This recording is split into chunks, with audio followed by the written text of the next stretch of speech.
Hello friends, welcome to வாமணி. இன்றைக்கி சேனலில் நம்ம பார்க்க போகிற தலைப்பு முதல் முறை முதலீட்டாளர்களுக்கு ஏற்ற மியூச்சுவல் ஃபண்டு கேட்டகரி ஸ்கீம்ஸ் என்னென்னன்றதை டீட்டெயிலாக பார்க்க போகிறோம். நீங்கள் பார்க்க போகிற கேட்டகரியில் 3 type of equity mutual fund scheme இருக்குது. ஸோ அதனால் ஃபஸ்ட் டைம் இன்வெஸ்டர் இருந்தாலும் சரி, ஆல்ரெடி இன்வெஸ்ட் பண்ணியிருக்கவங்களா இருந்தாலும் சரி, இந்த வீடியோவை ஸ்கிப் பண்ணாமல் லாஸ்ட் வரைக்கும் பாருங்கள். இந்த வீடியோ உங்களுக்கு ரொம்பவே யூஸ்ஃபுல்லாக இருக்கும். சரி, வாங்க வீடியோக்குள்ளே போகலாம். எங்களுடைய வாட்ஸ்அப் நம்பர் நாங்கள் கொடுத்துருக்கோம். இன்வெஸ்ட்மெண்ட் பற்றி ஏதாவது டவுட் இருக்குன்னா எங்கள் வாட்ஸ்அப் பண்ணுங்கள், அதற்கேற்ற மாதிரி நாங்கள் ரிப்ளை பண்ணுறோம். வாமணி சேனலை இது வரைக்கும் சப்ஸ்கிரைப் பண்ணாமல் யாரும் பார்த்தீங்கன்னா சப்ஸ்கிரைப் பட்டனை கிளிக் பண்ணி சப்ஸ்கிரைப் பண்ணிக்கோங்க. கூடவே இருக்க பெல் பட்டனையும் கிளிக் பண்ணிக்கோங்க. ஸோ இன்றைக்கி பார்க்க போகிற 3 ஈக்விட்டி மியூச்சுவல் ஃபண்ட் கேட்டகரியில் first category multi cap fund அப்படின்ற மாதிரி பார்க்க போகிறோம். ஸோ மல்டி கேப் ஃபண்டுக்கு ஃபண்ட் மேனேஜர்னு ஒருத்தவங்க பொதுவாக இருப்பாங்க. அந்த ஃபண்ட் மேனேஜர் வந்து ஓவராலாக இன்வெஸ்டர்ஸ் வந்து கலெக்ட் பண்ணக்கூடிய அசட்டில் மினிமம் 65% அமௌண்ட்டை எடுத்துகிட்டு வந்து ஈக்விட்டி ப்ளஸ் ஈக்விட்டி ரிலேட்டடான இன்ஸ்ட்ருமெண்ட்ஸில் இன்வெஸ்ட் பண்ணணும். சரி, ஈக்விட்டினா என்ன அப்படின்ற மாதிரி சில பேர் கேட்பீங்க. ஈக்விட்டினா கம்பெனி ஷேர்ஸ் தான் ஈக்விட்டிம்பாங்க. என்எஸ்சிலையும் சரி, பிஎஸ்சிலையும் சரி, செபிக்கு கீழே 2 பெரிய எக்ஸ்சேஞ்ச் இருக்குது. அதில் லிஸ்ட்டாக இருக்கக்கூடிய கம்பெனியில் தான் இன்வெஸ்ட் பண்ணுவாங்க. அந்த கம்பெனி ஷேர் ஆனது டெய்லி பேசிஸில் மார்க்கெட் எப்போ ஓப்பன் ஆகுது, அதாவது காலையில் 9:15 ஓப்பன் ஆகி சாயந்தரம் 3:30 வரைக்கும் இந்த மார்க்கெட் டெய்லி பேஸில் ஒவ்வொரு பர்டிகுலர் ஸ்டாக்ஸும் எப்படி ரன் ஆகுது, எப்படி ஏறுதா இறங்குதான்ற பொறுத்து தான் ஈக்விட்டி கம்பெனியோட ஷேர்ஸ் வேரி ஆகும். ஸோ செபிக்கு கீழே கிட்டத்தட்ட 4000 கம்பெனி வந்து லிஸ்ட் பண்ணியிருக்காங்க. அந்த 4000 கம்பெனியில் ஸோ என்னென்ன மாதிரி கேட்டகரி பிரிக்கிறாங்க அப்படின்றத பார்ப்போம். ஸோ ஃபண்ட் போர்ட்ஃபோலியோ இன்வெஸ்ட் பண்ணுறப்போ அவங்க கம்பெனி ஸ்டாக் சூஸ் பண்ணி இன்வெஸ்ட் பண்ணணும். நம்ம முன்னாடி சொன்ன மாதிரி அந்த கம்பெனி ஸ்டாக்கை எப்படி சூஸ் பண்ணுறாங்க அப்படின்றத நான் பார்ப்போம். ஸோ முன்னாடி நான் சொன்ன மாதிரி என்எஸ்சி கீழே கிட்டத்தட்ட ஒரு 1700 கம்பெனி, ஓவராலாக செபிக்கு கீழே 4000 கம்பெனி லிஸ்ட் பண்ணியிருக்காங்க. ஸோ அந்த 4000 கம்பெனியில் மார்க்கெட் கேபிட்டல்ஸ், அதாவது கம்பெனியோட சந்தை மதிப்பை பொறுத்து ஃபஸ்ட்டு 100 பிளேஸ்க்குள்ளே இருக்கக்கூடிய கம்பெனியை லார்ஜ் கேப் கம்பெனியும், அடுத்து 101லேருந்து 250 பிளேஸ்க்குள்ளே இருக்கக்கூடிய கம்பெனியை மிட் கேப் கம்பெனியும், 251லேருந்து மீதி இருக்கக்கூடிய கம்பெனி வந்து ஸ்மால் கேப் கம்பெனி ஸ்டாக்ஸ் அப்படின்ற மாதிரி பிரிக்கிறாங்க. ஸோ இந்த மல்டி கேப்பில் இருக்கக்கூடிய பியூட்டி என்னென்னா, அந்த அக்ராஸ் மார்க்கெட் கேபிட்டலைசேஷன் இருக்கக்கூடிய கம்பெனி ஸ்டாக்ஸில் தான் இன்வெஸ்ட் பண்ணுவாங்க. ஃபார் எக்ஸாம்பிள் ஒரு 500 கோடி இருக்குன்னா அதில் ஒரு 25% லார்ஜ் கேப் கம்பெனிக்கு ஸ்டாக்ஸ்லையும், அடுத்து 25% மிட் கேப் கம்பெனி ஸ்டாக்ஸ்லையும், அடுத்து 25% ஸ்மால் கேப்ஸ் கம்பெனி ஸ்டாக்ஸ்லையும் இன்வெஸ்ட் பண்ணுவாங்க. அப்படின்றப்போ அவங்க இன்வெஸ்ட் பண்ணக்கூடிய ஸ்டைல் வந்து அவங்க போர்ட்ஃபோலியோ, அதாவது போர்ட்ஃபோலியோன்றதான் அவங்க வாங்கக்கூடிய ஸ்டாக்ஸோட ஓவரால்.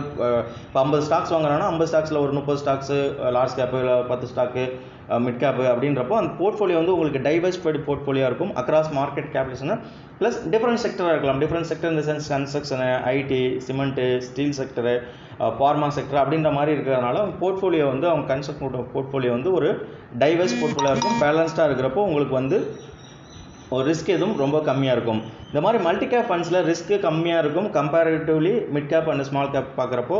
ஸோ லாங் டேர்ம், அதாவது 5 வருஷத்துக்கு மேலே உங்களுக்கு பணம் தேவைப்படுதுன்னா இந்த மாதிரி மல்டி கேப் ஃபண்டில் நீங்கள் இன்வெஸ்ட் பண்ணலாம். ஈக்விட்டி ஃபண்ட்ஸை பொறுத்த அளவுக்கும் இன்றைக்கி பார்க்குற 3 ஃபண்டுமே சரி, நீங்கள் லாங் டேர்முக்கு இன்வெஸ்ட் பண்ணுங்கள். அப்போ தான் ஈக்விட்டியில் உங்களுக்கு நல்ல ரிட்டர்ன் கிடைக்கும்.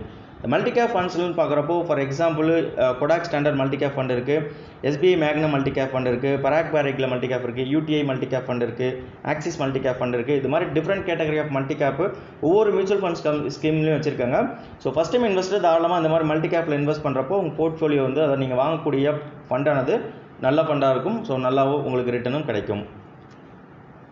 ஸோ செகண்ட் ஈக்விட்டி கேட்டகரி ரிலேட்டடான அதில் பார்க்குறப்போ ஹைப்ரிட் ஈக்விட்டி ஃபண்ட்ஸ் இருக்குது. ஸோ இந்த ஹைப்ரிட் ஃபண்டானது முன்னாடி பார்க்குறப்போ பேலன்ஸ் ஃபண்டு அப்படின்ற மாதிரி சொல்லியிருக்காங்க. ஸோ இந்த ஹைப்ரிட் ஃபண்டில் 2 விதமான கேட்டகரி இருக்குது. ஃபஸ்ட் டைம் இன்வெஸ்டர்ஸ் இந்த 2ல் ஏதாவது ஒரு கேட்டகரி நீங்கள் கண்டிப்பாக சூஸ் பண்ணலாம். ஃபஸ்ட்டு பார்க்குறப்ப கன்சர்வேட்டிவ் ஹைப்ரிட் ஈக்விட்டி ஃபண்டுன்னு இருக்குது. கன்சர்வேட்டிவ் அப்படின்னா ஃபண்ட் மேனேஜர் கலெக்ட் பண்ணக்கூடிய ஓவரால் பணத்தில் 10%லேருந்து 25% டோட்டல் அசட்டில் வந்து ஈக்விட்டி ப்ளஸ் ஈக்விட்டி ரிலேட்டட், அதாவது கம்பெனி ஷேர்ஸில் வந்து இன்வெஸ்ட் பண்ணுவாங்க.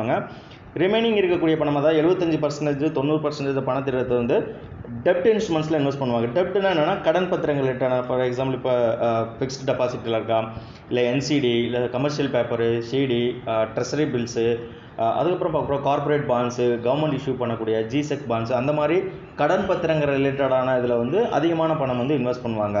ஸோ ஈக்விட்டியில் கம்மியாக இருக்கும், டெப்ட்டில் அதிகமாக இருக்கும். அந்த மாதிரி கேட்டகரி பார்த்தீங்கன்னா conservative hybrid equity funds. For example இதில் ICICI Prudential regular savings fund இருக்குது. இது பார்த்தீங்கன்னா ஹெச்டிஎஃப்சி ரெகுலர் சேவிங் ஃபண்ட் இருக்கும். ஸோ ஒவ்வொரு கேட்டகரி ஒவ்வொரு மியூச்சுவல் ஃபண்டுமே இந்த மாதிரி கன்சர்வேட்டிவ் ஹைப்ரிட் வச்சுருப்பாங்க. அதுக்கேற்ற மாதிரி நீங்கள் இன்வெஸ்ட் பண்ணுங்கள். ஸோ ஹைப்ரிட் ஈக்விட்டியில் இன்னொன்று டைப் பார்த்தீங்கன்னா அக்ரெசிவ் ஹைப்ரிட் ஈக்விட்டி ஃபண்ட்ஸ்ன்னு இருக்குது. ஸோ இது என்ன ப்ரொபோசன் பார்த்தீங்கன்னா, இன்வெஸ்டர் வந்து கலெக்ட் பண்ணக்கூடிய ஃபண்டில் டோட்டல் அசட் வேல்யூவில் ஃபண்ட் மேனேஜரானது 65% 80% அமௌண்ட் எடுத்துகிட்டு வந்து ஈக்விட்டி ப்ளஸ் ஈக்விட்டி ரிலேட்டடான இன்ஸ்ட்ருமெண்ட்ஸில் இன்வெஸ்ட் பண்ணுவாங்க.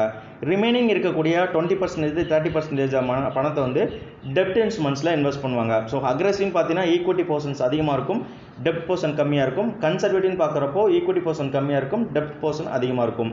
ஸோ அதற்கேற்ற மாதிரி நீங்கள் கன்சர்வேட்டிவ் ஹைப்ரிடி போகிறீங்களா இல்லை அக்ரெசிவ் ஹைப்ரிட் ஈக்விட்டி போகிறீங்களான்னு டிசைட் பண்ணிட்டு ஃபஸ்ட் டைம் இன்வெஸ்ட் பண்ணுங்கள். இல்லை நீங்கள் ஆல்ரெடி வேறு ஏதாவது ஃபண்டில் இன்வெஸ்ட் பண்ணியிருந்தாலும் இந்த ஃபண்டை வந்து நீங்கள் கன்சிடர் பண்ணலாம். அதில் ஃபார் எக்ஸாம்பிள் பார்க்குறப்போ ஐசிஐசிஐ புடென்ஷியல் ஈக்விட்டி டெப்ட் ஃபண்ட் இருக்குது, Mirae zed hybrid equity fund இருக்குது, SBI Magnum hybrid equity fund இருக்குது. இந்த மாதிரி ஃபண்டெல்லாம் வந்து வெல் நோன் ஃபண்ட்ஸு. ஸோ நீங்கள் இங்கே கூட நீங்கள் இன்வெஸ்ட் பண்ணலாம். ஃபஸ்ட் டைம் இன்வெஸ்டருக்கு எதுக்கு நான் இந்த மாதிரி ஹைப்ரிட் ஈக்விட்டி ஃபண்டை சஜஸ்ட் பண்ணுறேன் அப்படின்னா, உங்கள் போர்ட்ஃபோலியோவில் ஒரு சில பர்சன்டேஜ், அதாவது நீங்கள் ஒரு 2000 இல்லை 3000 இன்வெஸ்ட் பண்ணிங்கன்னா அதில் வந்து ஒரு பர்சன் வந்து ஈக்விட்டி ரிலேட்டடான கம்பெனிஸில் இருக்கும், ஒரு பர்சன் டெப்ட் ரிலேட்டடான இதில் இருக்கும். அப்போன்றப்போ உங்கள் போர்ட்ஃபோலியோ நீங்கள் வாங்கக்கூடிய ஃபண்டுமே ஆல்ரெடி பேலன்ஸ்டாக இருக்கும். நீங்கள் வாங்கக்கூடிய ஃபண்டில் இருக்கக்கூடிய கன்சல்ட் பண்ணிக்கக்கூடிய போர்ட்ஃபோலியோ உங்களுக்கு பேலன்ஸ்டாக இருக்கிறப்போ உங்களுக்கு வந்து ரிஸ்க்கும் ரொம்ப கம்மியாக இருக்கும், டைவர்ஸ்ஃபைடாக இருக்கும். ஸோ அதுதான் பார்த்துங்க, ஓவர் த லாங் டேர்ம் போகிறப்போ உங்களுக்கு ஒரு நல்ல ரிட்டர்ன் கிடைக்கும் இந்த மாதிரி ஹைப்ரிட் ஈக்விட்டி ஃபண்டில் நீங்கள் இன்வெஸ்ட் பண்ணுறப்போ. ஸோ தேர்ட் கேட்டகரி பார்க்குறப்போ இண்டெக்ஸ் ஃபண்டுன்னு பொதுவாக சொல்லுவாங்க. ஸோ கரண்ட்டாக மார்க்கெட்டில் பார்த்தீங்கன்னா என்எஸ்சி சைட்லையும் சரி பிஎஸ்சியும் சரி இந்த மாதிரி இண்டெக்ஸ் ஃபண்டு ரொம்பவே பாப்புலர் ஆகிட்டு இருக்கு. இண்டெக்ஸ் ஃபண்டுகள் பார்க்குறப்போ நீங்கள் லார்ஜ் கேப் இண்டெக்ஸ் ஃபண்டில் இன்வெஸ்ட் பண்ணுங்கள். ஏன்னா mid cap small cap index fund இருந்தாலும் நீங்கள் லார்ஜ் கேப் இண்டெக்ஸ் ஃபண்டில் இன்வெஸ்ட் பண்ணுறது தான் பெஸ்ட் ஐடியாவும் கூட. இந்த இண்டெக்ஸ் பண்ணுறது வேறு ஒன்றும் கிடையாது, மியூச்சுவல் ஃபண்டு கேட்டகரியில் இருக்கக்கூடிய ஒரு ஸ்கீம் தான். இந்த இண்டெக்ஸ் எப்படி ஒர்க் ஆகுதோ அதில் இருக்கக்கூடிய ஸ்டாக் பேஸ் பண்ணி ரிப்ளிகேட் பண்ணுறது தான் இண்டெக்ஸ் ஃபண்டுன்னு பொதுவாக சொல்லுவாங்க. இந்த இண்டெக்ஸ் ஃபண்டு லார்ஜ் கேப்பில் பார்க்குறப்போ லார்ஜ் கேப் ஸ்டாக்ஸ் ஓரியன்டான இருக்கக்கூடிய ஸ்டாக்ஸில் இன்வெஸ்ட் பண்ணுறதுனால அது லார்ஜ் கேப் இண்டெக்ஸ் ஃபண்டுன்னு பொதுவாக சொல்கிறாங்க. ஸோ மார்க்கெட்டில் நிஃப்டி, அதாவது நெக்ஸ்ட் என்எஸ்சியில் பார்க்குறப்போ லார்ஜ் கேப் இண்டெக்ஸில் நிஃப்டி 50 இருக்குது, நிஃப்டி நெக்ஸ்ட் 50 இருக்குது, அடுத்து நிஃப்டி 100 அப்படின்ற லார்ஜ் கேப் இண்டெக்ஸ் இருக்குது. பிரபலமாக இருக்கிறது பார்த்தீங்கன்னா நிஃப்டி 50, நிஃப்டி நெக்ஸ்ட் 50 தான் இருக்குது. இப்போ நிஃப்டி 100ல் ஒரு ஃபண்டு வந்து புதுசாக என்எஃப்ஓவில் லான்ச் பண்ணியிருக்காங்க. அதுக்குண்டான வீடியோ எங்கள் கீழே இருக்குது, நீங்கள் அதை போய் பார்த்துக்குங்க. இந்த மாதிரி இண்டெக்ஸ் ஃபண்டில் இன்வெஸ்ட் பண்ணுறப்போ உங்களுக்கு அதிகமாக நீங்கள் ட்ராக் பண்ணுறது அவசியம் கிடையாது, ப்ளஸ் எக்ஸ்பென்ஸ் ரேஷியோ ரொம்பவே கம்மியாக இருக்கும். ஸோ அதற்கேற்ற மாதிரி நீங்கள் சூஸ் பண்ணிக்கிங்க. ஸோ நிஃப்டி 50ல் ஒரு fund UTI Nifty index fund கொடுத்துருக்கோம். நிஃப்டி நெக்ஸ்ட் 50ல் பார்க்குறப்போ ICICI Prudential Nifty next 50 index fund இருக்குது. நிஃப்டி 100ல் ஆக்சிஸ் நிஃப்டி 100 இண்டெக்ஸ் ஃபண்ட் இருக்குது. ஸோ இந்த 3 டைப் ஆஃப் ஃபண்டுலையும் சரி நீங்கள் எது சூஸ் பண்ணுங்களோ அதற்கேற்ற மாதிரி சூஸ் பண்ணி தாராளமாக நீங்கள் இன்வெஸ்ட் பண்ணலாம். ஸோ ஓவராலாக இன்றைக்கி நான் சொன்ன 3 கேட்டகரி, அதாவது index fund, large cap index ஃபண்டாக இருக்கலாம், இல்லை ஹைப்ரிட் ஈக்விட்டி ஃபண்ட்ஸாக இருக்கலாம், ப்ளஸ் வந்து உங்களுக்கு மல்டி கேப் ஈக்விட்டி ஃபண்ட்ஸாக இருக்கலாம். ஸோ ஈக்விட்டின்னு நான் முன்னாடி சொன்னப்போ நீங்கள் லாங் டேர்முக்கு இன்வெஸ்ட் பண்ணுங்கள். 5 வருஷத்துக்கு மேலே, 7 வருஷத்துக்கு மேலே, 10 வருஷத்துக்கு மேலே லாங் ஈக்விட்டியில் பண்ணுறப்போ உங்களுக்கு கிடைக்கக்கூடிய ரிட்டர்னும் நல்ல ரிட்டர்ன் கிடைக்கும். இல்லை நீங்கள் கன்சல்ட் பண்ணக்கூடிய போர்ட்ஃபோலியோ, ஃபார் எக்ஸாம்பிள் நீங்கள் ஒரு 4 கோல்டு இருக்குன்னா 4 கோலுக்கு ஒரு 5 ஃபண்ட்ஸில் நீங்கள் இன்வெஸ்ட் பண்ணுறப்போ இந்த மாதிரி large cap index fund, multi cap, டெப்ட் ரிலேட்டடான மியூச்சுவல் ஃபண்ட் ஸ்கீமு, ப்ளஸ் வந்து இது கன்சர்வேட்டிவ் இல்லை அக்ரெசிவ் ஹைப்ரிட் ஈக்விட்டி ஃபண்ட்ஸில் இன்வெஸ்ட் பண்ணுறப்போ ஒவ்வொரு விதமான ஒர்க் ஆகும். அப்படின்றப்போ உங்களுக்கு ரிட்டர்ன் வந்து ஒரு நார்மலான ரிட்டர்ன், அதாவது 10%, 12%, 13% அந்த மாதிரி கிடைக்கும். ஸோ அதற்கேற்ற மாதிரி ஃபண்டை சூஸ் பண்ணி நீங்கள் தாராளமாக இன்வெஸ்ட் பண்ணுங்கள். ஸோ இவ்வளோ நேரம் டைம் ஸ்பெண்ட் பண்ணி வீடியோ வாட்ச் பண்ணதுக்கு ரொம்ப நன்றி. மேலும் நாங்கள் சொன்ன தகவல் உங்களுக்கு ரொம்ப யூஸ்ஃபுல்லாக இருக்கும்னு நம்புகிறோம். எங்களோட email address plus mobile number கீழே டிஸ்கிரிப்ஷன் பாக்ஸில் இருக்குது, நீங்கள் அங்கேருந்து எடுத்து எங்களை ஃபாலோ பண்ணிக்கலாம். சோசியல் மீடியாவில் நாங்கள் ஃபேஸ்புக்கு, ட்விட்டரில் இருக்கோம். வாமனின்றதில் நாங்கள் அங்கேயே ஃபாலோ பண்ணிக்கிங்க.